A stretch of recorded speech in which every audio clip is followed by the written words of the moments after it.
How to turn off Instagram profile picture zoom. In today's quick tutorial, I'll show you how to turn off or disable the Instagram profile picture zoom feature that's been showing up lately. So let's get right into it. Instagram now lets users tap and hold to zoom in on profile picture. It's a new feature. Now, simply open your Instagram app to simply turn it off. Go to your profile icon at the bottom right corner, tap on three horizontal bars at the top, and from here, simply scroll down and tap on account privacy.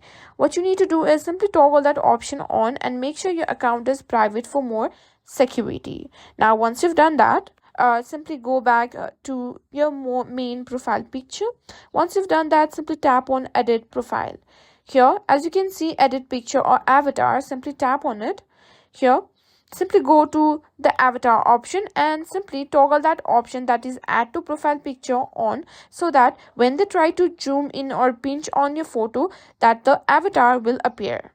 And that's it. While there's no official switch to turn it off yet, this method can help minimize or avoid the zoom feature on Instagram.